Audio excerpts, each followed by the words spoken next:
Geez, you get an applause coming on stage now the bar is set high.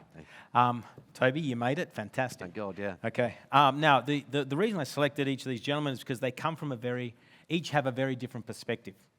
And I'm going to get you to introduce yourselves first and a bit about your background so everyone understands how you're looking at the market. And then we're going to dive into some questions. Simon, can you introduce yourself? Sure. So I'm very much on the operator side of the portal. I've been running real estate marketplaces in different parts of the world for longer than 10 years now. Started in South Africa, now most recently in North America with the two-side agent market and the MLS. In Canada, running a platform called REW, biggest on the western side of Canada, and previous experience in aggregator plays as well with Matula Group. Okay, fantastic. Toby. I'm a partner at a strategy consultancy firm, so I get most of my knowledge from working with people in the room, frankly. We specialize in online marketplaces of various different guises, so from online dating all the way through e-commerce to property portals as well, where I've spent the last 20 years sort of working. We help portals with growth and doing complicated and new and interesting things. And we also do a lot of work on the investment side with M&A, which has obviously been a big shaping force in this industry. Okay. And Joe. Entrepreneur and investor, I guess, from 25 years of proptech experience, ranging from portals through to CRMs and agent-focused tools, and now looking more on the investment and consolidation side. Okay. And for the last 3 years, you ran the proptech group in Australia. In Australia, listed on the Australian Stock Exchange. Which was a large CRM player. Roughly half the agents in the country used it. So we've got a very good blend of knowledge and experience around both proptech and marketplaces. And I want to start off from where I think Malcolm touched on a few very interesting issues up front. First of all, nothing much has changed. And I loved his first slide on Rightmove from 2003 through 2023. Nothing's changed. In fact, I have an identical slide in my presentation on Friday on search. So I'm going to have to change that. But what's interesting around when you look at that we've over the years heard lots of conversations. We're going to get into mortgages. We're going to do this, that, and the other thing. Why hasn't that worked? Simon, your views. Because you've tried mortgages. Yeah, we've tried a whole bunch of things. In fact, we just recently shut down our mortgage venture in Canada. It was just horrible timing to try and build a mortgage business ancillary to the portal. I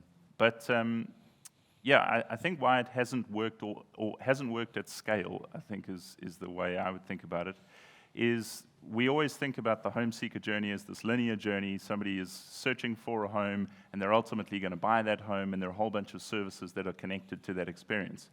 What we don't think about, that sounds simple, right? It's a simple linear journey.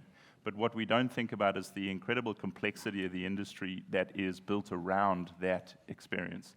And you've got this fragmentation effect with multiple players, legacy and disruptive players, at every stage in that process. And so when you come to it from, we've got lots of traffic, we generate lots of leads, i.e. we should control everything that happens downstream of that, I think you miss the nuance of service that you need to deliver at every single level within that experience. And so we've tried a few times in different businesses to offer that service level. And it's remarkable how different that it sounds obvious, but how remarkable that, how different that service business is to the portal business itself, the marketplace business, this kind of large aggregation of supply and demand, you're serving a large market share of users all at the same time, versus trying to deliver a great service that competes against every other specialist player. Our most recent example in Canada with the realtors is how specialist those realtors actually are. You're talking about the top 5% of realtors doing hundreds of sides a year, 200, 300 deals a year. So they become very, very specialist professionals. To think that just because you have a brand and a website and it's highly trafficked, that you're going to be better than on the actual client service side, that's where I think the wheels have come off so far. Okay. And Joe, because I'm going to touch on, because you've come from the CRM perspective, Yep. right? And you bought the largest player in Australia from Domain. So Domain had bought it, were trying to vertically integrate, and then they wanted to get rid of it. So why did that occur? And what was your experience having got hold of it and just focusing on that business? Well, I think it's interesting. We've been talking for many years about getting closer to transaction and property portals and marketplaces getting closer to transaction. And we see inevitably that it makes a lot of sense on paper for a property portal to own a CRM. If we can understand the unit economics of running a real estate agency, if we perhaps influence their workflows, we can get data syncing between the two. And there's multiple things that come into play. Number one is your real estate agents or brokers don't like portals having such rich data about the inner workings, the conversion rates, and the data that they would like to keep a distance through, which is probably overplayed, more in theory than in reality. And number two is it's a very different business. So I think what Simon mentioned is running an enterprise SaaS business is significantly different to running a B2C, high growth, high trafficked website.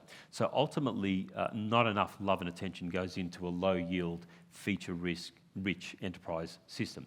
So inevitably, the two systems don't work. What that creates is an opportunity to get really specialised with agent tools and to provide end-to-end services for agent tools. To wrap that question back with the last one, it's actually those tools that have a far superior and significant chance to integrate themselves or intercept leads for ancillary services such as mortgages, because it's the systems that the agents use that are actually at that specific point in time where it's most relevant. You just bought a house, now you actually need a loan, you actually need insurance, and you actually need a conveyancer right at this present point in time. So those workflow solutions can be built into those CRMs, which are at that point in time where you have the captive attention of an audience. So Toby, you've got experience not only in the real estate sector, but way beyond it. Are you seeing many market leading players breaking out of what they've been doing for many years and going into other segments like these expansion to mortgages or CRMs, or is it the same experience even in other sectors? It's similar when you look at jobs and you look at auto. It's similar in terms of the proportion of revenue that you're getting from stuff outside of the core, although that does underplay how much diversification has happened, because when you see stats around how much revenue Rightmove gets from non-core services of being 5%, obviously they have built other stuff. It's just usually it's not significant enough to not just bundle into their core membership service to sweeten the pill of all the price rises that they've been pushing through for the last 20 years. So they are offering different things, but they're not selling them on a standalone basis. But I think there are similar issues with diversification as in other verticals. You mentioned mortgages, which is a great example, and I completely agree. It's partly because as property portals, we think we're synonymous with all aspects of property, but we're not. We're catching people at the search point. So we don't always have that right to capture people when they're thinking about mortgages. But there are also some much simpler reasons why it's been tough. So number one, avoiding treading on the toes of our customers, right? A lot of real estate agents make a lot of money, a lot of profit from mortgage referrals, so you don't want to annoy them by invading their territory. And there's also the even simpler point that most of these portals, well, the leading portals around the world, are often public listed, and they're often making 40% plus EBITDA margins. And it's very hard to find material, new ideas which can kind of fit the bill, given those kind of constraints. Okay. So then we because this conference is all around NextGen, right? What's going to come up next? From your perspectives, what do you see as the key one or two opportunities? What is going to be different? What would you put in the category of this next generation of these marketplaces? Simon, do you want to go first? Sure, yeah. So just to touch on a little bit of what the guys were saying, I think what portals would be great at is deeper levels of partnership. And I mean, I know it was just the most recent presentation, but what Spotter Home is planning in terms of opening up that service to the top of funnel portal players is a really cool idea, because there's no shortage of potential partners for portal players. The issue is the shortage of technology and sophistication in those partners. And so that's traditionally held back the experience you can offer to consumers through the platform. So I think that'll be one thing that you see a lot more of, is an understanding that the portal itself doesn't need to own in-house every element of the workflow, but that they can work with specialist brands in particular areas to enrich the experience. But then the other thing that I think, there was a lot of talk about generative AI, and I'm not a huge fan of leaping onto bandwagons. But there's an element of the process that sits at the interface between lead generation and the actual resulting downstream service experience. It's the thing you hear about a lot if you're in the US or North American real estate environment, is this idea of the agent quarterbacking the deal or the transaction.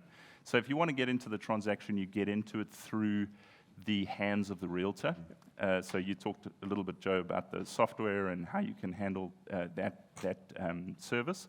But partnering with the top agents and offering a different kind of experience at the interface between platform and agent.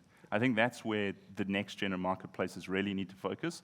Lead generation is kind of like summarized all too glibly, I think, by portals. What does that actually mean? And creating a conversational commerce experience at that interface, like where you move from the technology platform and the search and the data and the information piece to the actual conversational piece with the person that's going to handle the negotiation and the transaction itself. I just think there's far more that could happen there. Tools like chat, like a real true chat experience between three parties, the buyer, the agent that's helping them buy, and the platform itself that's informing them, building their confidence, giving them options and selection. That could be a generative AI-powered experience. Not so much the search side. I think a lot of marketplaces overplay the role of AI in search. Matching. When you actually look at these platforms, in aggregate, there's a lot of listings, but specifically, there are very few listings that people are actually interested for their own home search experience. And so I don't know how much you can really do there to improve matches when you have very few matchable inventory options. So Toby, from your perspective, and you're sort of looking out there and what's coming in the future, or what are the major trends that you see, apart from AI? Because I think we're going to talk about AI a lot, not today and tomorrow, but also on Friday. What else do you see that is a trend or something that we should be more conscious of? Well, I think if you look at the new revenue streams that players are generating today that have emerged over the last couple of years, which are significant, there aren't many. I think ImmoScout and the stuff they're doing with consumer subscriptions, tenant subscriptions, landlords is really, really interesting. They're generating tens of millions. But there are very few examples of those kind of products. I think the next wave, I think we've talked a lot about transactions, and I think it is useful to sort of break that down. And while iBuying is clearly out of fashion in property sales, I think there is a spectrum between selling a very simplistic lead, which is not particularly well qualified, all the way through to actually putting your own balance sheet at risk. And before you get to that point, cars is another good example, which I think is further ahead than property. The stuff that Auto Trader are doing with super leads, where you can book a test drive, you can have finance approved. The stuff that Auto Scout have done with Smile and Mobile are following suit. We've worked with a US player that's about to launch a similar third-party e-commerce model. It's not assuming that the whole world is going to buy a car or a property unseen tomorrow, but it's providing an omnichannel experience where dealers, property agents, and buyers can interact in the ways that they want to interact. And I think that if you fill in those steps, you can start to sell a lead or participate in a share of the commission with much greater value than simplistic classifieds does. So is this really a case of saying we've been generating, as marketplaces, generating a lot of leads and just sort of shipping them out, almost eyes closed to the advertiser? Wait a second, we're now a dominant player. We think we should be capturing a bit more of the revenue. And Malcolm showed some of the 4%, 6%, 8% numbers and so on that's coming out of the agent commission. Maybe we can get to 15. How am I going to justify that? Is that like, well, I'll do a bit of the work on qualification of the lead, maybe lead enhancement. This is the other properties that the person's been looking at. Maybe here's some background data on the person if they've given that to me and I can share it and so on. Is that what it's really about? Is it just refining the current model better and better so we can extract more value in the process rather than just putting up the prices because we've got market power? If you look at the last 20 years, that's where the success has come. All of the value creation in this industry, to a rounding error, has come from ratcheting up prices in intelligent ways with evolutions of pricing models, supplying better qualification of leads. So I do think that is where the value will continue to come for the next 5 years, by and large. Of course, there'll be new streams around the edges, but I think that is probably where the smart money is. Okay, so if we keep following that flow, and especially given your CRM background, and I'm not going to paint you as a pure CRM specialist, but part of your background of doing that, AI must then fit nicely into this lead improvement process. Absolutely. I mean, I know you told me not to speak too much about AI just a moment ago, but absolutely. I mean, if we think about the fundamental problem we're trying to solve is the consumer journey. AI really helps with that. Now, the problem that we're seeing, that at least I've seen in established markets, is the handoff, as Simon said, between the portal or the marketplace to the real estate agent that's actually doing the transaction or quarterbacking the transaction. And that's fundamentally in established markets like Australia, the UK, where there's one agent, one property. That's just fundamentally based on the fact that I'm going to view multiple properties from multiple agents. The best place to do that is through a portal. But then I have a totally different experience from agent to agent that varies so significantly.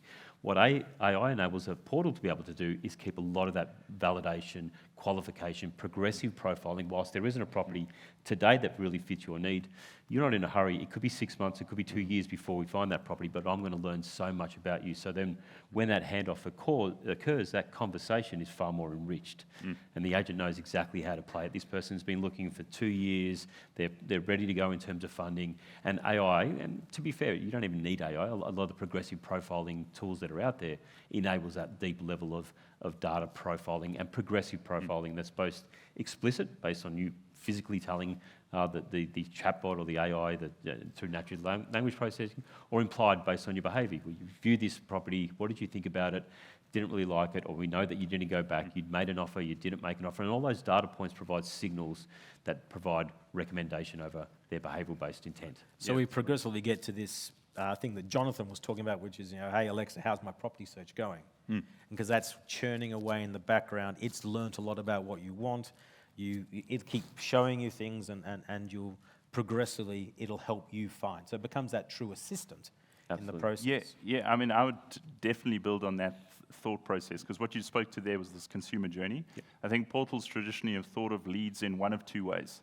You're either talking about a person, so it's like a profile, and we build some rich data around this person, or more specifically, you're talking about it as an event. But I think if you put both of those to the side for a second and you think about it more as an experience, then it's totally different. The lead is an experience. It's like I'm showing an initial intent, I'm engaging in this particular listing or with this particular agent, but that event is going to persist. There's going to be the next event and the next event and the next event. And so if you kind of see that as an experience that builds on itself, then you have a person, a series of events, a whole lot of data to back that up. And if you can facilitate a great experience, that's what I think like a next-gen marketplace does. Because then the monetization models are very different. You don't have to get all the way to the balance sheet risk that you were talking about with iBuying, but you are now connected to the transaction in an experiential way, which I think will be very powerful. And even beyond the transaction, I completely agree with that. If you go back to one of the holy grails of this industry, which has always been trying to make these portals broader than just about search, and try to engage people throughout the property ownership life cycle.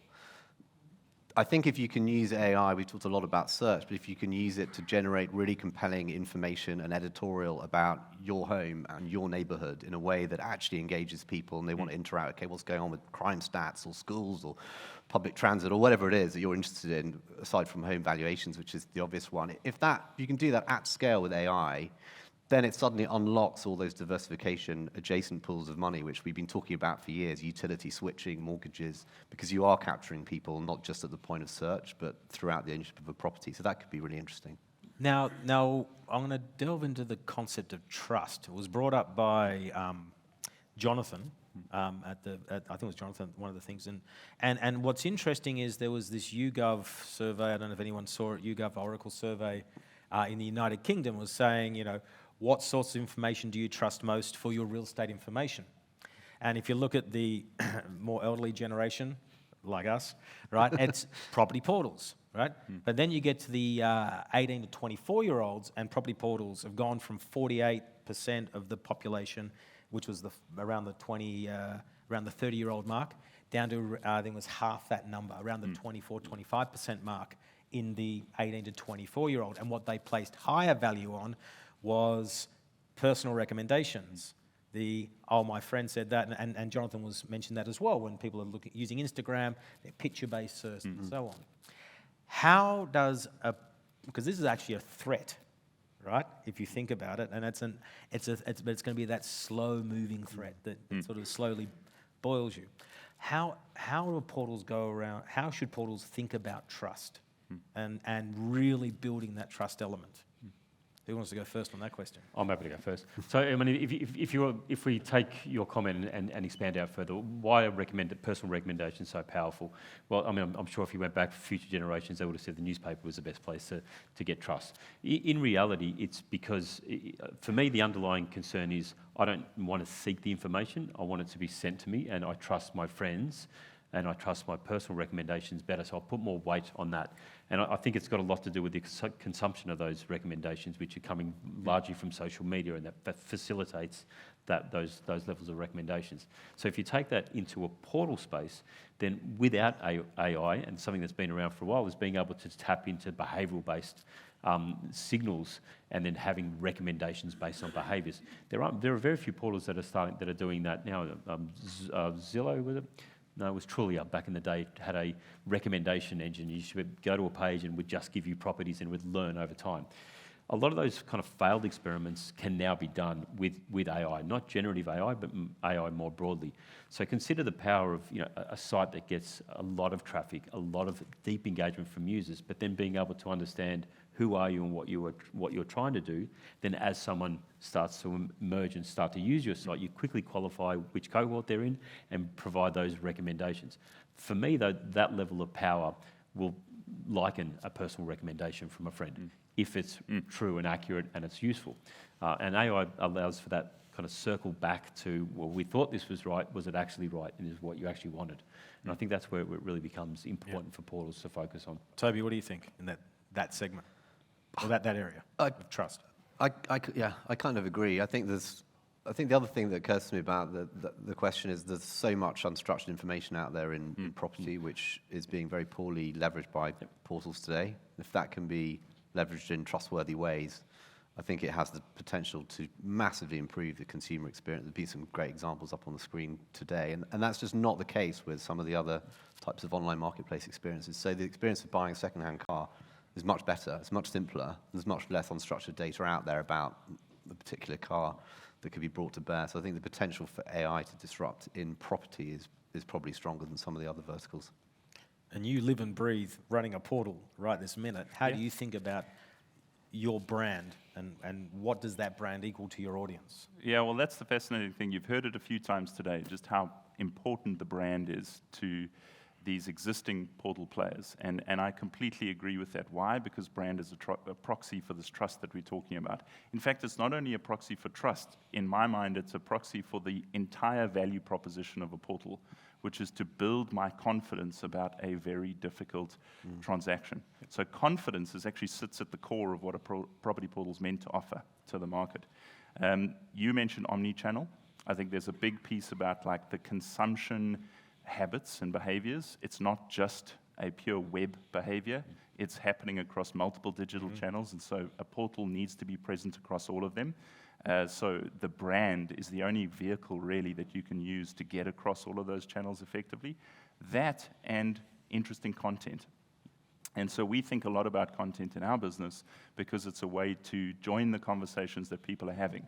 And increasingly, we think that home seekers are not just talking about what they should buy, particularly the younger generations that you mentioned. And portals have been great at the what, inventory-based search. But increasingly, the question is how.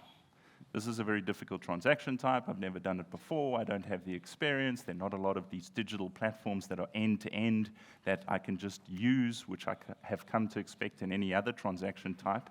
So how do I do this? And so that's where you see the role of very much like creator-led media. Cars, and we'll talk a little bit about it on Friday, that's a great vertical to look at this synergy between original content and the creator-led media landscape that we have, and marketplaces. In fact, you have a whole bunch of car creator content guys that are starting marketplaces, the next gen of car marketplaces. So I think when you want to build trust, you have to kind of really understand that you're on a brand, not a website. And so what does that mean? And you really have to focus on joining the conversations people are having around the category. Not just, hey, here's a bunch of homes in ... but how do I buy it? Who do I work with? who are great people to work with, who are terrible people, how does this experience work in 10 years' time, what does yield mean? Like, you have to be part of that in more than an SEO way. Yes, and I think there are two problems that have to be solved. The first is traditionally, and I'm going to talk more about this on Friday actually, but it's a good lead-in, because traditionally portals have spent their whole time trying to get people to come to them and then that to consume in their environment. So you look at the Rightmove example before, the Rightmove search hasn't changed forever. It's still got this clunky two-step process before you get to the listings. There's a filtering page halfway through for some reason. They've had no need to. So if you're going to build trust, you can't wait for someone to come to you. You've got to go to them. So if I want to consume Rightmove in a WhatsApp environment, I should be able to. If I want to consume Rightmove in an Instagram environment, I should be able to, without having to then keep coming back to the Rightmove site. I think that's the sort of the first sort of issue that they've got to think about. And the second is monetization. Because as soon as I start to say, well, you can consume Rightmove in a WhatsApp environment, your business model changes, right? Because how do I then do all the tricks of the trade, which are all around putting listings in front of people that the agents wanted put there, but I don't want to see, so I can monetize it. But that doesn't get to what Malcolm or Jonathan were talking about, which is personalization. It's about really understanding me. And I think that's one of the core issues, one of the challenges that is going to get more prevalent because the consumer is not going to be patient and keep scrolling through a whole bunch of stuff they don't want to see over And time. if you think about what you just said, I mean, who's in charge of using those platforms? At the moment, it's a marketing department and not the product department. So it's used as a way of pulling people back into your website as opposed to servicing them in the platforms that they're using. I think that's a fundamental shift of a mindset that needs to be changed. And sorry, a last related thought is you've got to allow the consumer to consume it the way they want to consume it. So the long chatbot, the GPT type search with lots of text is going to become more prevalent because what's ChatGPT doing every single day? It's teaching you to write more and more detailed requests of it so it gets more and more better answers, less hallucinations and less random stuff and more accurate. So I may be happy with my fielded-based search, pick a suburb, price range, go. Simon may be more excited about writing a paragraph about what he wants, but we both want to get to a similar destination. So how do you allow me to consume the product in the way I want? Or maybe I want to have a search based on my lifestyle experience. I don't really care where I live as long as I'm 30 minutes from work. There's big parks. I don't know, whatever it is that's relevant for me and my family at that point. Show me the answer. Rather than I'm going to funnel you through, you've got to know the suburb before I can even show you.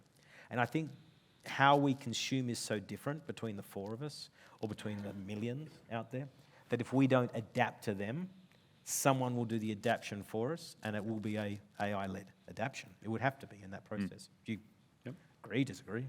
I mean, I totally agree. And I think it's all around show me at the time that's right. So at the moment, I need to jump onto a portal to search for a property. And the example I used earlier is I'm not in a hurry. These are my requirements. And to be honest, I don't want to know until something pops up that fits. But I don't want to have a saved search.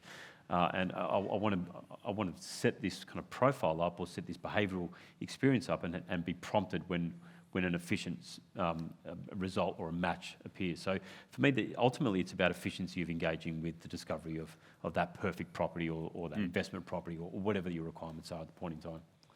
The slight skeptic in me, I mean, we have had a lot of innovation in UX over the last decade. Maybe not so much from Rightmove, which keeps getting picked on, but from especially the number twos in the markets, right? Who've been desperately trying to find innovative ways of shaking up the competitive dynamics and overcoming the brand deficiency they have, which costs hundreds of millions to cure with advertising, and it hasn't moved the needle at all. So I think the key question for me is, will this new technology create a new arms race where actually there can be a quantum leap in UX, which is sufficient to fundamentally disrupt Rightmove's here, Zoopla's here, and there's no real change in the... I'm going to say yes, and I'll tell you why. Because if you're actually physically preparing a UX, you need to think about all the different parameters to what buttons are where. Through conversation, what Simon wants from me, what you can explicitly ask someone, would you like to come to the website every month, every week, or would you just like me to reach you at the perfect point in time where we find that perfect property based on all the things you've told me over the last 6 months? I can answer yes. and if nothing's come in a few weeks, I can prompt again. So all of a sudden, conversational, which is no real UI, becomes the driver towards a specific UI based on the progressive profiling. And there's going to be a generational change. I've got a 19, 20, or 21-year-old. They're not patient at all on any topic. Right? So they are the ones who don't want to sift through stuff anymore. I think we come from a more patient generation, and I think there's generational change. We have to move with that, or they'll consume it just through a different platform. Right? Yeah, It will I become think less about relevant. I think about it slightly differently. Like we're all talking about it in terms of search and discovery and the UI to support that journey. I don't think that goes away, and I think the model of it is pretty consistent and resilient over the last 20 years. But what happens after that, that's the missing link for me. There's that a period of time where somebody is now actually deeper and more engaged in that process, and they're giving you so many signals. Those signals are better than any search query that you could offer up, but they're not really being leveraged like that. So if you're now in a kind of conversational experience like we were talking about, this lead has become an experience, not an event, then you are able to pick up on those signals and produce recommendations and value that we're currently not providing. So I think that's the piece that really gets interesting. Where that initial interest comes from, Who cares? could be any consumption platform, but that underlying technology to create that ongoing experience, participate in the transaction, build the new business models. I totally agree with that. Like you have to actually abstract the consumption model from the business model, whereas at the moment they're welded together. But yeah, I think that's the piece. You're not going to have to search in put in a big search query. You're going to build the query through your interaction with a brand you trust. And that's a different paradigm, I think. Agree. Thank you very much, gentlemen, for this fantastic conversation. Thank you, Simon, Toby, Joe, for it. I hope you all enjoyed that. I hope it was an interesting conversation for you to listen to, and hopefully it gave you some ideas and thoughts about how to think about the future. So thank you very much. Stay here for a second.